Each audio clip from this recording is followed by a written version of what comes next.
اب قرآن مجید سورہ توبہ سیدنا صدیق اکبر رضی اللہ تعالیٰ عنہ کی شان میں فرمایا. یہ جو آیات ہیں سورہ توبہ کی آیت نمبر 40 میں پڑھ رہا ہوں. اتری مدینہ طیبہ کے زمانے میں ہیں، اتری تو اس وقت ہیں غزوہ تبوک کے احوال میں، مگر وہی آیتیں بیان کر رہی ہیں واقعہ ہجرت کے ایک ایونٹ کو، زمانہ ہجرت مدینہ کے ایک ایونٹ کو. ارشاد فرمایا اعوذ باللہ من الشیطان الرجیم الا تنصروہ فقد نصرہ اللہ.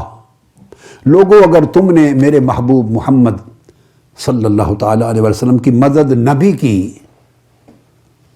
کوئی بات نہیں، میں ان کی مدد کے لیے کافی ہوں. پہلے بھی میں نے ان کی مدد کی تھی. کب؟ اذ اخرجہ الذین کفروا، جب میرے محبوب کو کفار مکہ نے اپنے وطن سے نکال دیا تھا، جب ہجرت مدینہ کا واقعہ پیش آیا، جب کفار و مشرکین مکہ نے اپنے وطن سے نکال دیا. پھر فرمایا ثانی اثنین اذ ہما فی الغار، جب وہ دو میں سے دوسرا آتا ہے، جب دونوں غار میں تھے. اب ذرا بیان اللہ رب العزت کے کلام کا دیکھتے آئیے. اذ یقول لصاحبہ، جب وہ محبوب میرے محبوب رسول اپنے صحابی سے کہہ رہے تھے لا تحزن ان اللہ معنا، گھبرا نہیں اللہ ہمارے ساتھ ہے. فانزل اللہ سکینتہ علیہ، سو اللہ نے اپنا سکون اور تسکین ان پر نازل فرما دی. اب ایک بات یاد رکھ لیں، قرآن مجید کی جتنی آیات کریمہ اتری ہیں، بعض صحابہ کرام کی شان میں، بعض اوقات اہل بیت اطہار کی شان میں. ایک نقطہ بہت اپنے ذہن نشین فرما لیں، یہ تعین کرنا کہ یہ کس کے حق میں اتری، یا تو کہیں آقا علیہ الصلوۃ والسلام کی حدیث سے ثابت ہو جاتا ہے، جیسے میں نے پہلے سیدہ کائنات کے علیہ السلام کے حوالے سے قرآنی آیات کی تفسیر احادیث صحیحہ کی روشنی میں کر دی. یہ حدیث نبی بھی واضح کر دیتی ہے کہ یہ فلاں کے لیے نازل ہوئی، کوئی روایت واضح کرتی ہے، یا تفسیر کی کتابوں میں صحابہ تابعین اتباع التابعین تفسیری روایت لے آتے ہیں کہ یہ اس کا شان نزول یہ ہے، فلاں کے لیے نازل ہوئی. یعنی جب آیت اترتی ہے تو کس کے حق میں نازل ہوئی، اس کی تعیین کے لیے، اس کو ثابت کرنے اور متعین کرنے کے لیے روایت لینی پڑتی ہے، یہ حدیث نبوی کی یا آثار صحابہ یا آثار تابعین. یہ بات ذہن میں آ گئی. قرآن مجید خود اس کی تعیین اور تصریح نہیں کرتا. اب سیدنا صدیق اکبر رضی اللہ تعالیٰ عنہ کی شان اس مقام پہ اللہ رب العزت نے ایسی بیان کی ہے کہ سارے اسلوب سے اس انداز کو ہٹا دیا. آیت بھی خود اتاری، تعیین بھی اللہ نے خود فرمائی، تصریح بھی خود فرمائی.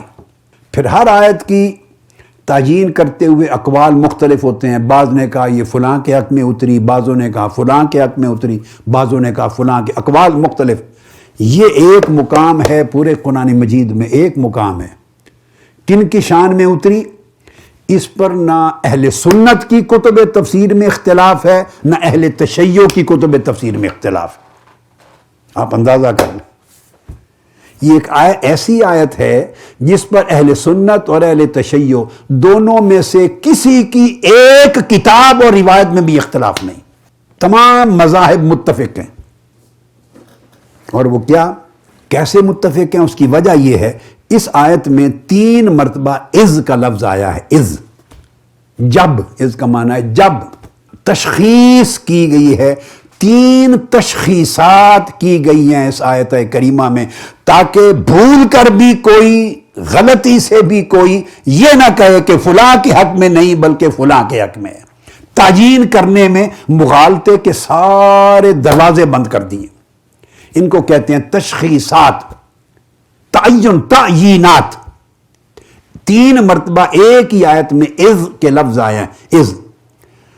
اذ اخرجہ الذین کفروا، فرمایا اللہ پاک نے ہم بات کر رہے ہیں اس واقعہ کی جب کفار و مشرکین مکہ نے حضور نبی اکرم صلی اللہ علیہ وسلم کو مکہ سے نکال دیا تھا، سوئے مدینہ روانہ ہوئے تھے. ہم بات کر رہے ہیں اس واقعہ کی، اذ، جب مکہ سے ہجرت کے لیے آقا تشریف لے آئے باہر. تشخیص کی تاکہ کسی اور واقعہ کی طرف دھیان نہ جائے. 100 واقعات ہوئے، 1000 واقعات ہوئے، متعین کر دیا کہ صرف واقعہ ہجرت کی بات کر رہے ہیں ہم. اللہ پاک فرما رہا ہے کسی اور واقعہ کی طرف اس بات کو منسوب نہ کرنا. ایک پھر فرمایا اذ ہما فی الغار.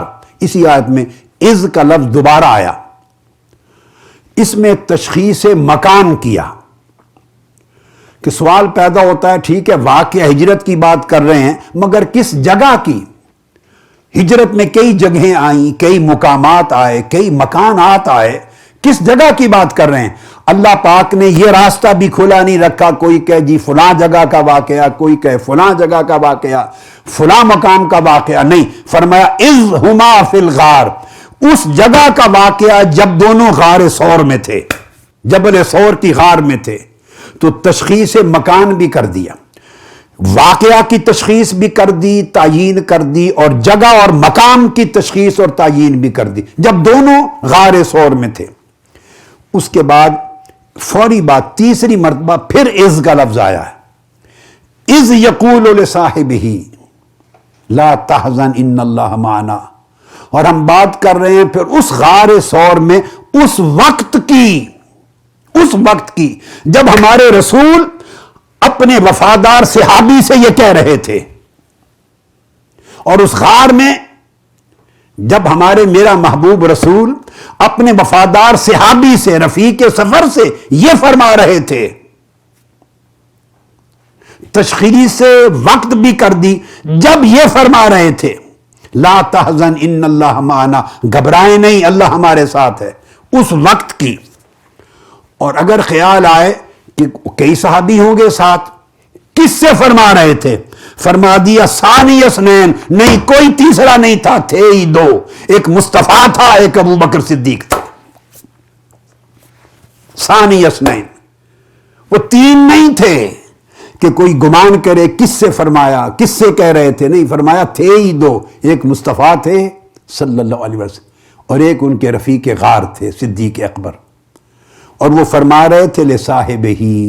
اس آیت نے سیدنا صدیق اکبر کی صحابیت پر قرآن مجید کی نص سے قطعی وارد کر دی.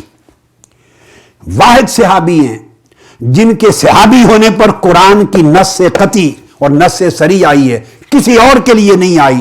سو باقی ہر ایک کا حکم الگ الگ نصوص کے ساتھ ہوگا. سیدنا صدیق اکبر کے اس مرتبے کا انکار کفر ہے قرآن مجید کی نص سے قطعی کے ساتھ.